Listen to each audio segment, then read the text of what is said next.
en classe vous est offerte par la COSYDEP. COSYDEP, une coalition pour une éducation de qualité pour tous. Bienvenue à tous. Nous parlons aujourd'hui des conséquences de la pandémie du Covid-19 pour l'école. Une baisse de niveau est constatée chez les élèves des classes intermédiaires. La longue période d'arrêt des cours est passée par là selon des acteurs de l'éducation. Les explications de notre correspondant à Kolda, Abdoulaye Diallo. L'une des conséquences de la propagation de la pandémie de la Covid-19 sur l'éducation est la baisse du niveau des élèves, surtout ceux des classes intermédiaires. Mamoudou Tal, directeur d'école au village de Mamadou Aliou, le confirme. Nous avons remarqué une chute de niveau au niveau des élèves. Cela est dû à cause de la pandémie parce que les élèves sont restés pendant beaucoup de mois sans aller à l'école. Firmin Mankabo, conseiller pédagogique dans la zone de Djalabere, embauche la même trompette. Surtout pour les classes intermédiaires. Les classes d'examen, on a pu les gérer parce que les effectifs étaient réduits et il y avait toute l'équipe pédagogique autour de ces classes-là. Mais par rapport aux classes intermédiaires, les programmes n'étant pas achevés,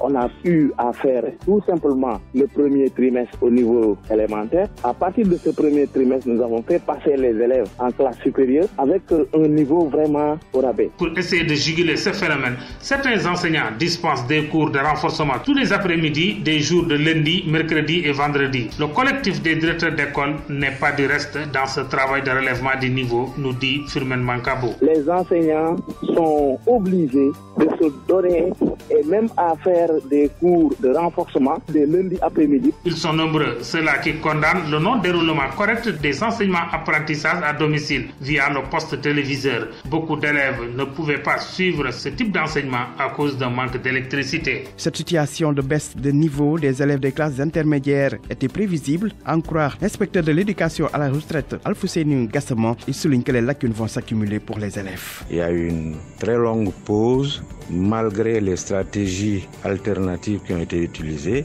et au cours de cette pause, il n'y a pas eu un soutien, un suivi qui aurait pu permettre de maintenir les performances. Cela a eu comme conséquence une baisse de niveau, c'est-à-dire qu'on n'a pas atteint le niveau de performance de l'année 2019-2020 et il va falloir accroître ces performances par de nouvelles connaissances à compter de l'année 2020-2021. Cela rejaillira forcément sur les années qui vont suivre parce que une année de perdu ou un quantum horaire insuffisant qui va s'ajouter à une autre année, cela fera un cumul et à la fin, il n'y aura pas le niveau académique de base réel pour surtout poursuivre les études universitaires. Et puis dans la rubrique portrait, nous faisons aujourd'hui la connaissance du directeur CRFPE, le Centre régional de formation du personnel enseignant de Kédougou. Adam Diagne veut améliorer la qualité de l'enseignement dans cette région orientale. Son portrait est signé Ibrahima Djabakhate. Pur produit de l'école de formation des instituteurs de Saint-Louis, promotion 99-2000, Adam Diagne intègre l'école élémentaire Saré Fadoubé de l'IDEN de Bakel comme directeur en 2000. 4 ans après, il est muté à l'IDEN d'alors de Tivaouane comme adjoint à l'école élémentaire de Pekes.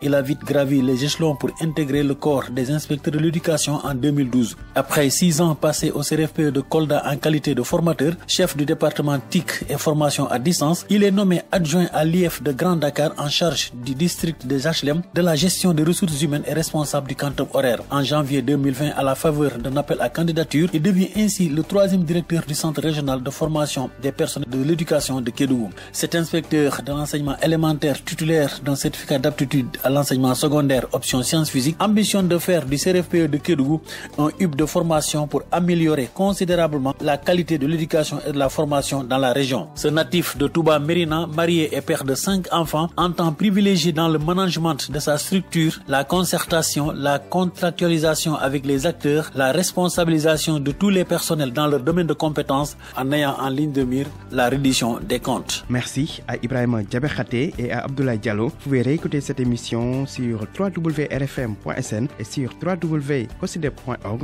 Rendez-vous la semaine prochaine. En classe vous a été offerte par la COSYDEP. COSYDEP, une coalition pour une éducation de qualité pour tous.